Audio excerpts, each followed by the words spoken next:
오늘은 일어서지 않고 앉아서 하나님 말씀 듣겠습니다. 우리 부모님들은 아이들 데리고 또 편하신 곳으로 가서 예배를 드리셔도 되겠습니다. 오늘 본문은 사사기 1장 1절에서 7절 말씀입니다.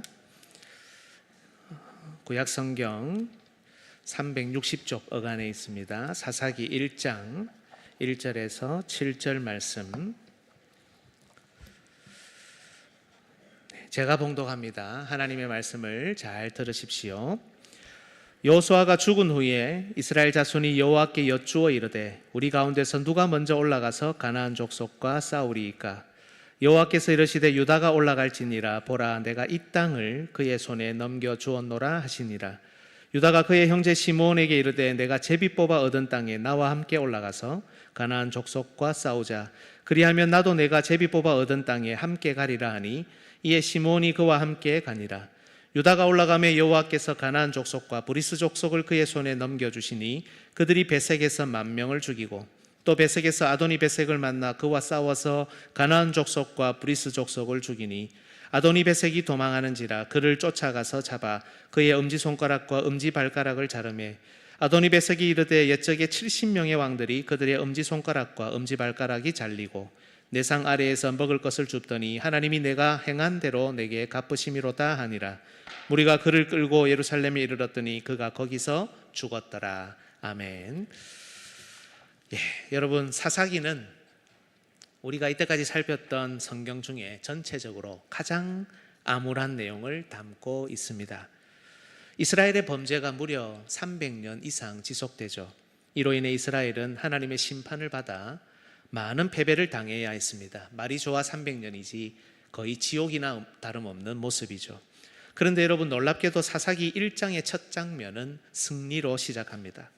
1장 중반부터 21장 마지막까지 끝없이 암울한 이야기가 이어지는데, 하지만 이 첫 장면은 하나님과 이스라엘 사이, 그리고 이스라엘과 이스라엘 사이에 완벽한 하모니를 보여주고 또 온전한 승리를 보여줍니다. 이 어울리지 않는 분위기는 뭘까? 이런 생각이 들죠. 즉, 여러분, 사사기 1장은 우리에게 이렇게 좋았던 그들이 어떻게 하다가 엉망진창이 되었을까? 무엇을 잃어버렸기에 이런 지경에 이르렀을까? 이런 질문을 하게 합니다. 또한 이를 통해 본문은 우리에게 무엇을 가르치려고 하시는 걸까? 이런 것을 생각하게 합니다. 주 안에서 사랑하는 여러분, 오늘 말씀을 통해 우리 삶에 계속되는 전투에서 어떻게 승리할 수 있을지를 살피며 어떻게 엉망진창이 되지 않을 수 있는지 예방주사를 맞는 귀하고 복된 시간 되시기를 예수님의 이름으로 축복합니다. 오늘 설교의 주제는 이렇습니다. 우리 같이 한번 읽겠습니다. 우리는 서로 중보적 기능을 감당함으로 우리 각자 영역 전투에서 승리할 수 있습니다. 중보적 기능, 조금 어려운데요.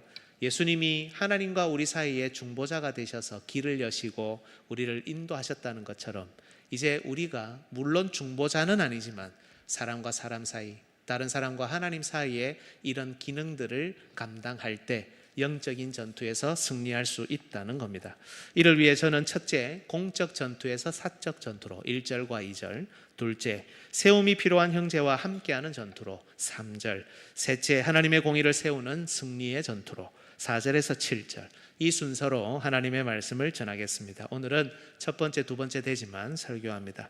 첫 번째, 공적 전투에서 사적 전투로. 여러분, 여호수아를 사실 읽어보면 전투가 엄청나게 많이 나옵니다. 그런데 오늘 사사기 1장에도 보면 전투가 끊임없이 이어지죠. 여러분, 이스라엘은 왜 이렇게 전투를 많이 해야 할까? 정복하라 했으니 전투를 많이 해야 하겠지 라고 생각하지만 이 전투의 큰 그림들이 우리가 잘 그려지지 않습니다. 그림을 보면서 한번 설명하겠습니다. 이게 이스라엘 12지파가 분배받은 땅의 위치입니다. 저만큼의 땅을 차지하라고 하나님이 명령하셨죠. 그러면 여리고라는 가운데에 여리고가 있는데요, 동편에서 여리고로 들어가서 일단 여리고를 점령했습니다. 저 넓은 지역을 점령하려면 어떤 전략이나 무슨 방식이 있을 것 아닙니까? 그래서 그 다음 사진요, 이들이 선택한 것은 여리고를 점령하고 아이를 점령하고 난 다음에 그 길목을 열어놓고 먼저 남쪽 지역을 주요 거점 도시들을 점령해 나가기 시작합니다. 이렇게 남부 지역을 중요한 위치들을 다 점령하고 난 다음에 이제 어디로 가면 되겠습니까? 북쪽으로 가면 되겠죠. 그 다음 사진요. 이렇게 북쪽으로 올라가서 북쪽에 있는 또 중요한 도시들을 점령하기 시작합니다. 그런데 여러분, 이렇게 했지만 사실 곳곳에 점령하지 못한 땅이 남아 있겠습니까? 없겠습니까? 있습니다. 마지막 사진 보시면 오렌지색으로 된 부분이 점령한 곳이고 또 초록색으로 되어 있는 부분이 점령하지 못한 곳이죠. 즉 여호수아의 지도하에 주요 지역을 정복한 이스라엘이 이제는 지파별로 점령해야 하는 남은 전투가 있었다는 겁니다.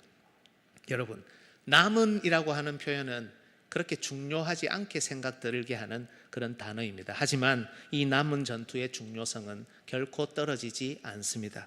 이 남은 전투는 심지어 하나님의 약속을 온전히 차지하느냐 마느냐를 결정짓는, 맺어지는, 마무리하는, 마침표를 찍는 그런 전투이기 때문입니다. 여러분, 주 예수 그리스도께서도 우리를 위해 가장 큰 전투를 홀로 치르셨습니다. 이로 인해 우리는 약속의 땅에 들어올 수 있게 되었고 이 약속의 은혜와 복을 마음껏 누리게 되었죠. 하지만 여러분, 이 말은 이제는 우리가 감당할 전투가 없다는 뜻이 아닙니다. 여전히 최후 승리가 우리를 기다리고 있습니다.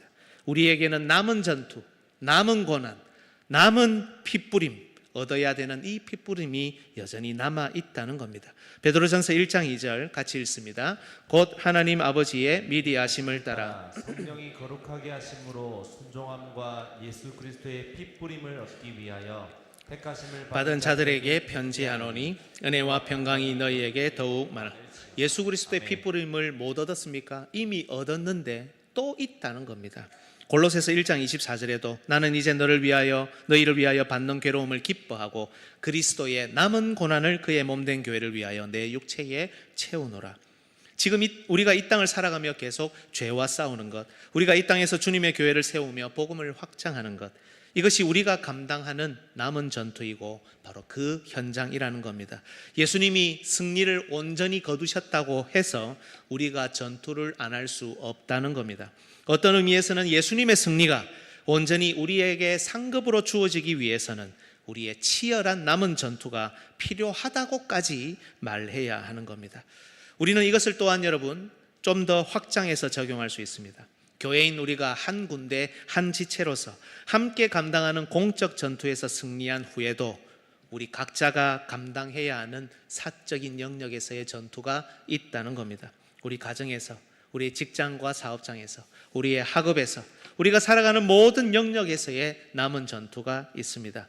물론 여러분, 예배에서 승리하지 못하면 다음은 없습니다. 하지만 예배에서 승리했다고 모든 것이 다 잘 된다는 보장도 없습니다. 왜 그렇습니까? 우리에게는 삶 속에서의 남은 전투, 우리 영역에서의 전투가 있기 때문입니다. 이 사적인 영역에서의 전투로 승리를 가져가야, 이어가야 그리스도의 승리, 교회의 승리를 온전히 우리의 승리로 만들어 올 수 있는 겁니다. 보병전에서 승리해야 때린 그것이 효과가 있는 것처럼 말입니다. 여러분은 과연 공적 전투에서 사적 전투로, 그리스도의 승리, 교회의 승리에서 가정의 승리, 개인의 승리로 나아갈 수 있습니까? 아니면 예배에서 은혜 받았다고, 기도 한번 했다고, 주일을 성수했다고, 그냥 예배 한번 드렸다고 모든 것이 다 잘 될 것처럼, 다 된 것처럼 살고 있습니까? 여러분의 말의 영역, 여러분의 생각의 영역, 여러분의 행동의 영역, 세상에서 살아가는 가치관과 방식의 영역, 모든 영역에서 계속해서 남은 전투를 이어가며 승리하라는 이 주님의 말씀에 순종하고 있습니까? 아니면 여전히 여러분은 예나 지금이나 전쟁하지 않는 사람처럼 살아갑니까? 그래서 오늘 본문은 여호수아가 죽은 후에 이스라엘 공동체 전체의 큰 전투가 끝난 후에 어느 지파가 먼저 전쟁에 나갈 것인지 물으면서 시작하는 겁니다. 전투가 남아 있었다는 사실을 너무 잘 알았기 때문이죠. 이렇게 당시 사사시대로 들어가기 직전에 이스라엘은 여러분 남은 전투를 피하지 않았습니다. 하나님께서는 이렇게 묻는 그들에게 유다 지파가 먼저 올라가라고 말씀하십니다. 그러면 질문해야 되겠죠. 왜 유다입니까? 여러분 당시 이스라엘 12지파의 장자는 바로 에브라임 지파입니다. 그렇다면 에브라임이 먼저 올라가야 하는 것이 아닙니까? 하지만 여러분 당시 유다 지파는 이미 왕적인 지파였습니다. 이 유다 지파에서 장차 참된 왕이신 다윗과 예수 그리스도께서 나오시게 되죠. 창세기 49장 9절에서 10절, 유다는 사자 새끼로다, 왕이라는 뜻입니다. 내 아들아, 너는 움킨 것을 찢고 올라갔도다. 그가 엎드리고 웅크림이 수사자 같고 암사자 같으니 누가 그를 범할 수 있으랴. 규가, 이게 왕의 통치자의 이런 작은 권위를 상징하는 막대기입니다. 짧은 막대기죠. 유다를 떠나지 아니하며 통치자의 지팡이가 그 발 사이를 떠나지 아니하기를 실로가 오시기까지, 그리스도께서 오시기까지 이르리니 그에게 모든 백성이 복종하리로다. 여러분, 성경을 보면 전쟁은 특히 왕의 사명입니다. 그래서 하나님께서는 이 전투에 있어서만큼은 요셉 지파, 에브라임 지파가 아니라 유다 지파가 먼저 올라가게 하신 것이죠. 그리고 연이어서 에브라임 지파와 므낫세 지파, 실제 장자였던 이 요셉 지파 역시 먼저 올라가게 하십니다. 여러분, 이렇게 공적 영역에서, 전체적인 전쟁에서 승리한 후 사적 영역으로 전투하러 나아갈 때 누가 먼저 올라가야 하느냐라는 질문을 오늘 본문은 우리에게 던집니다. 바로 장자들입니다. 하나님께서는 왕적인 사명을 먼저 받은 자들, 제일 먼저는 유다 지파가, 그리고 요셉 지파가, 이스라엘을 이끌고 섬기라고 먼저 된 자들이 제일 앞장서서 올라가라고 하십니다. 여러분, 가정에서는 누가 제일 먼저 올라가야 합니까? 아버지입니다. 그리고 어머니입니다. 혹은 자녀들이라도 먼저 믿은 자들이 먼저 올라가는 겁니다. 구역과 기관, 교회 학교에서는 누가 먼저 올라가야 합니까? 임원들입니다. 구역장입니다. 먼저 믿은 리더들입니다. 먼저 믿은 교사들입니다. 교회에서는 누가 먼저 올라가야 합니까? 목회자입니다. 직분자들입니다. 먼저 믿은 선배들입니다. 먼저 믿은 여러분, 각 가정에서, 각 그룹에서 먼저 믿은 리더분들 잘 들으십시오. 먼저 전쟁터로 올라가고 먼저 헌신하고 먼저 희생할 사람이 바로 우리들입니다. 우리는 그저 뒷짐이나 지고 지시나 하고 잘 되나 안 되나 판단이나 하며 다른 사람들을 먼저 사지로 내몰고 올려보내는 사람이 아닙니다. 그저 말이나 하고 자기 존재감이나 알리고 그저 자기 뜻을 이 전쟁터에서 관철시키는 자들이 아닙니다. 우리는 먼저 섬기는 자들이고 먼저 움직이며 먼저 행동하는 자들입니다. 2절 본문을 2절을 보십시오. 이 땅을 누구 손에 넘겼다고 합니까? 유다가 올라갈지니라, 보라 내가 이 땅을 그의 손에 넘겨주었다. 마치 유다가 가나안 땅 전체를 다 차지하는 듯이 말씀하십니다. 무슨 말입니까? 하나님께서는 바로 우리에게 이 땅을 먼저 차지하게 하셨고 그 은혜와 복을 함께 나누며 다른 형제, 다른 자매들도 각자의 영역에서 자기 땅을 차지하도록 모범을 보이도록 하셨다라는 말씀입니다. 여러분은 먼저 전쟁터에 나가고 있습니까? 여러분은 먼저 남은 고난을 받고 있고 여러분이 먼저 남은 전투에 앞장서서 뛰어나가고 여러분이 먼저 승리를 가져와 하나님께 영광 돌리기 위해 이 교회에서, 여러분의 각 가정에서 먼저 고군분투하고 있습니까? 아니면 다른 사람을 먼저 전쟁터에 내보내거나 전쟁터에서 판단만 하거나 혹은 계획만 세우면서 눈치만 보고 있습니까? 두 번째, 세움이 필요한 형제와 함께하는 전투로. 그런데 여러분, 먼저 올라가야 하는 유다가 예상 밖의 행동을 합니다. 그것은 바로 자기 형제 시므온에게 함께 가서 싸우자고 한 겁니다. 그게 3절에 나오죠. 유다가 분배받은 땅에 같이 올라가 싸우면 시므온이 분배받은 땅을 치러 갈 때도 함께 하겠다는 것입니다. 일부 주석가들은 이 행위를 악하게 봅니다. 사사기의 대표 구절이죠. 그 유명한 말씀, 그때에 이스라엘의 왕이 없으므로 사람이 각기 자기 소견에 옳은 대로 행하게 되었다. 이 기초를 바로 1장에서 제공했다고 보기도 합니다. 하지만 여러분, 이것은 악한 행위가 아닙니다. 오히려 시므온을 구속하시고 또 그를 세우시고 기회를 제공하시는 하나님의 섭리 안에 있는 일이었습니다. 그렇다면 질문해야 되겠죠. 왜 시므온은 구속이 필요했습니까? 이미 구원받은 것 아닙니까? 왜 시므온에게 하나님은 시므온을 세워야 하셨고 왜 기회를 주셔야 했습니까? 여러분, 시므온은 우리가 잘 아는 대로 레아가 야곱에게서 낳은 둘째 아들입니다. 그 밑에 동생이 레위고 그 다음이 유다죠. 루벤, 시므온, 레위, 유다 이렇습니다. 그런데 창세기 34장을 보면 이 시므온과 레위가 합작해서 엄청난 죄를 짓습니다. 이들은 언약의 표인 할례로 세겜 성읍의 모든 남자들을 죽입니다. 물론 그들의 사랑스러운 여동생 디나가 세겜이라는 이 추장 맹주에 의해서 강간을 당해 수치를 당한 것은 있습니다. 세겜은 하지만 여전히 그녀를 사랑했고 이 때문에 책임지겠다. 우리가 모두가 할례를 받고 이 언약 안으로 들어와서 너희들 중에 한 사람이 되겠다라고 했습니다. 이 사건 자체는 큰 아픔이요 상처고 분이 일어나는 괴로운 일입니다만, 하지만 여러분, 생명과 은혜의 표인 할례를 사용해서 그들을 죽이는 도구로 썼다는 것이 문제였습니다. 이스라엘은 하나님과 세상 사이에 제사장 나라지 않습니까? 중보자지 않습니까?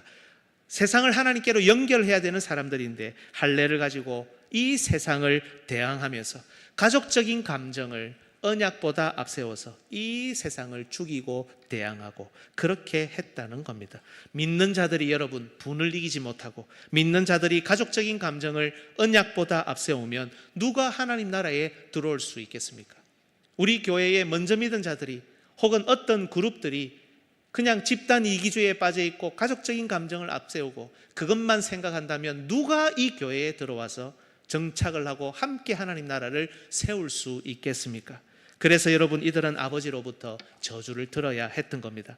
창세기 49장 5절에서 7절 다 읽지는 않겠습니다. 뒷부분에 보면 그 노여움은 혹독하니 저주를 받을 것이요 분기가 맹렬하니 저주를 받을 것이라. 내가 그들을 야곱 중에서 나누며 이스라엘 중에서 흩으리로다. 예전에 한번 다루었습니다만 여러분, 그러나 레위 지파는 금송아지 사건을 처리하면서 이 저주에서 벗어나게 됩니다.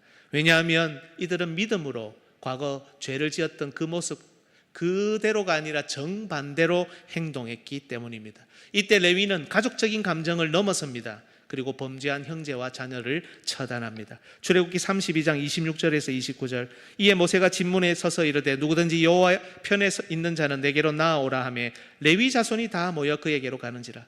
레위 자손이 모세의 말대로 행하며 이날의 백성 중에서 3,000명 가량이 죽임을 당하니라. 이 중에는 상당수가 레위 지파였습니다. 모세가 이르되 각 사람이 자기의 아들과 자기의 형제를 쳤으니 오늘 여호와께 헌신하게 되었느니라. 그가 오늘 너희에게 복을 내리시리라. 저주받은 지파였는데 복으로 바뀌는 장면입니다. 레위는 심각한 범죄를 저지른 자신의 형제, 자신의 자녀, 자신의 부모를 쳤습니다. 가족적인 감정을 뛰어넘어서 언약을 먼저 생각하게 된 것이죠. 그래서 모세가 죽기 전에 이스라엘 모든 지파를 축복할 때 놀랍게 레위가 이 축복 속에 포함되는 겁니다. 신명기 33장 9절에서 10절 그는 그의 부모에게 대하여 이르기를 내가 그들을 보지 못하였다 하며, 그들이 부모인 것을 고려하지 않고 이 일을 했다는 뜻입니다.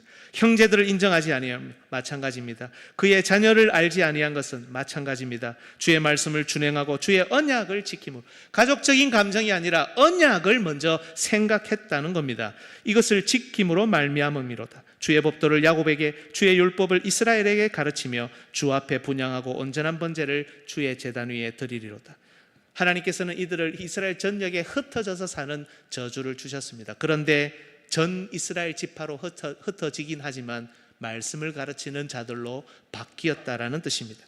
비록 하나님의 극심한 심판을 받았지만 레위 지파가 하나님의 심판을 심판으로 인정하고 하나님의 저주를 저주로 인정하면서 믿음으로 반응하자. 하나님 맞습니다. 우리 잘못했습니다. 그래서 하나님 앞에 회개합니다. 우리는 심판받아 마땅한 자들이지 않습니까? 이렇게 반응하자 하나님은 그 저주를 복으로 바꾸시고 용서하셨다라는 겁니다. 물론 그 저주의 내용 자체가 사라지지는 않습니다. 하지만 이스라엘 지파 중에 어쩌면 가장 복된 지파로 그 저주의 내용의 실천이 복으로 바뀐 겁니다. 여러분, 우리 하나님은 겸손히 자복하고 엎드리는 자에게 이렇게 심각한 저주의 내용도 복으로 그 실천을 바꾸실 수 있는 분입니다. 그러면 여러분, 시므온은 어떻습니까? 성경을 보면 안타깝게도 시므온은 아직 복된 지파로 나타나지 못했습니다. 그래서 여러분, 모세가 이스라엘 전 지파를 축복하는 신명기 33장에 시므온의 이름이 들어있을까요? 없을까요? 레위는 들어있었죠. 시므온의 이름은 들어있을까요? 없을까요? 없습니다. 신명기 33장을 잘 읽어보십시오. 모든 지파의 이름이 있는데 시므온이 없어요. 저주를 받았는데 그걸 해결할 힘이 없는 겁니다. 약속의 땅을 정복하기 위한 그 문턱에서조차 흩어져 살아야 한다는 그 저주에서 벗어날 길을 찾지도 못한 겁니다. 그런데 오늘 본문에서 왕적인 유다 지파가 시므온에게 손을 내미는 겁니다. 함께 남은 전투에 참여하자고 손을 내미는 겁니다. 여러분, 그림을 한번 다시 보시겠습니까? 시므온이 분배받은 땅이 어디입니까? 여러분 잘 보입니까? 시므온 지파 땅이 어디입니까?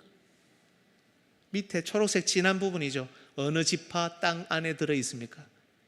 유다 지파 땅 안에 들어 있죠. 하나님은 여러분 정확하십니다. 하나님의 은혜로 시므온 지파도 땅을 분배받았지만 야곱을 통해 주셨던 그 심판, 그 저주의 내용, 이스라엘에 흩어진 채로 살아야 한다는, 자기의 영역이 아니라 어떤 지파의 영역 안에 흩어진 채로 살아야 한다는 그런 형태로밖에 존재할 수 없었던 겁니다. 여호수아 19장 1절을 보십시오. 둘째로 시므온 곧 시므온 지파 자손의 지파를 위하여 그들의 가족대로 제비를 뽑았으니 그들의 기업은 유다 자손의 기업 중에서라. 하나님은 여러분 정말 정확하신 분입니다. 하지만 하나님께서 저주받은 시므온 지파를 왕적인 지파인 유다에게 기대게 하셨습니다. 그의 그늘 아래에 두셨습니다. 범죄로 심판받아 하나님의 저주 아래 놓여 있었지만 오직 왕적인 지파 유다 지파의 그늘에 있을 때 그는 보호받을 수 있고 승리할 수 있는 길을 찾을 수 있었기 때문입니다. 그리고 오늘 유다 지파가 드디어 시므온에게 제안합니다. 나와 함께 올라가서 나의 땅을 차지하자. 너에게 주어진 저주를 인정하고 너에게 제한된 한계를 넘어 믿음으로 나와 함께 땅을 차지하자. 그러면 나도 너가 땅을 차지할 때 함께 가서 승리를 얻고 너와 온전히 함께 하겠다. 사랑하는 여러분, 우리는 이 시간 저주받은 시므온에게 남은 전투를 제안하는 왕적인 유다 지파의 모습에서 저주받은 우리에게 남은 전투를 여전히 제안하시는 왕 대신 그리스도의 그림자를 발견할 수 있습니다. 사실 시므온보다 더 악한 우리가 받을 독자적인 기업이 어디에 있습니까? 우리가 할 수 있는 것이 아무것도 없었다고 오늘 우리가 고백하지 않았습니까? 우리가 받을 수 있는 독자적인 기업이 없습니다. 우리는 이미 심판과 저주 아래에 놓여 있었고 축복의 리스트에 오를 수 없을 만큼의 그런 사람, 그런 가정이지 않았습니까? 오직 주 예수 그리스도께서 취하신 그 기업 안이 아니면, 그 속이 아니면 우리는 복과 은혜를 누릴 수조차 없는 그런 기회 없는 사람들이었습니다. 하지만 우리 주님께서는 지금도 우리에게 요청하십니다. 나와 함께 올라가서 약속의 땅을 차지하자. 나와 함께 올라가서 우리에게 남겨진 전투에 임하자. 바로 그때 우리에게 있는 저주가 풀리고 우리에게 주어진 모든 한계와 제약을 뛰어넘으며 하나님께서 주시는 복과 은혜를 누릴 수 있다. 이렇게 말씀해 주시는 겁니다. 그렇게 안 해도 아무런 손해될 것 없는 주님께서 우리가 그 속에 들어있기 때문에 우리 보고 같이 가서 전투를 하자라고 하시는 겁니다. 오직 주 예수 그리스도에게 기대어서만, 그 그늘에서만 우리는 보호받을 수 있고 승리할 수 있기 때문입니다. 사랑하는 여러분, 기독교는 진취적입니다. 우리의 성격은 조용할 수도 있고 나서기를 싫어할 수도 있습니다. 그러나 우리의 신앙은 진취적입니다. 우리는 남겨진 전투를 절대 피하지 않습니다. 우리는 우리가 처해 있던 죄와 사망의 문제를 해결하기 위해 오직 그리스도를 붙들며 앞으로 나아갑니다. 우리는 우리에게 있는 모든 한계를 뛰어넘기 위해 오늘도 노력합니다. 여러분, 그리스도의 이 제안, 나와 함께 올라가서 이 전투, 남은 전투에 임하자. 그냥 집에 앉아만 있지 말고 그냥 내 인생 포기하고 아무 감정 없이 아무런 생각 없이 그냥 시간 흘러가는 대로 몸을 맡기는 것이 아니라 나와 함께 올라가서 전투하자, 전쟁하자. 이것은 피곤한 일이 아니라 오히려 우리가 보호받고 승리하고 한계를 뛰어넘고 모든 저주를 끊을 수 있는 유일한 길이라는 것을 여러분 기억하셔야 됩니다. 이렇게 할 때만 하나님 약속의 은혜와 복을 누릴 수 있기 때문입니다. 그리고 이제는 우리가 이런 중보적 기능을 감당합니다. 어쩌면 지금 우리 곁에, 여러분 곁에는 우리의 왕적인 정체성과 기능을 필요로 하는 사람이 분명히 있을 겁니다. 내 자녀, 내 아내, 내 남편, 내 부모님, 나의 사랑하는 지인들. 그들의 스토리가 편안하지 않습니다. 그들의 과거의 이야기가 상처투성입니다. 그들의 제약과 한계는 어쩌면 다른 사람의 신앙, 다른 사람의 왕적 사명에 기대지 않고는 극복할 수 없을 겁니다. 먼저 우리를 중보자이신 그리스도께 기대게 하신 하나님께서 이제 그들이 우리에게 기대도록 우리를 내어 주십니다. 물론 우리가 영원한 중보자이신 그리스도를 완전히 대신할 수 없습니다. 아니, 아예 대신할 수 없습니다. 그러나 여러분, 너무 삶이 힘들다 보면, 너무 제약과 한계가 뚜렷하다 보면, 너무 생각이 많다 보면 복음을 들을 힘조차 없을 때가 있습니다. 봉사를 위해, 다음을 위해 뭔가 변화를 주고 한 걸음 내디딜 수 있는 그런 힘조차 없을 때가 있습니다. 이때 우리가 손을 내미는 겁니다. 나와 함께 올라가자. 나와 함께 움직여보자. 나와 함께 땅을 차지하자. 그리하여 내가 잘되고 내 존재가 드러나고 내 생각, 내 뜻이 이 땅에 이루어지는 것이 아니라 내가 너와 함께 땅을 차지하고 서로 기대어 함께 살아가며 하나님 약속의 이 풍성함을 같이 누리자. 여러분은 과연 이런 제안을 지금도 하고 있고 여러분은 하실 수 있습니까? 말씀을 정리하겠습니다. 오늘 우리는 전체적으로 암울한 사사기를 처음으로 들어왔지만 1장에서 완벽한 하모니와 온전한 승리를 보았습니다. 이것은 첫 번째, 우리에게 남은 전투가 있음을 인정하며 그 전투로 담대히 올라갈 때, 나아갈 때 주어지는 열매입니다. 가만히 있으면 승리는 없습니다. 그리고 이것은 먼저 믿은 우리가 그리고 해야 할, 앞선 자들이 먼저 해야 할 의무라는 겁니다. 두 번째, 이것은 기댈 어깨가 필요한 형제에게 함께 싸우자고 손을 내밀고 함께 올라갈 때 주어지는 결과입니다. 그리스도께서 이루신 승리를 따라 우리의 남은 전투에 먼저 임하되 우리의 어깨를 필요로 하는 형제 자매들과 함께 싸우며 하나님 나라의 완벽한 하모니, 온전한 승리를 누리는 우리 모든 성도들 되시기를 예수님의 이름으로 축복합니다.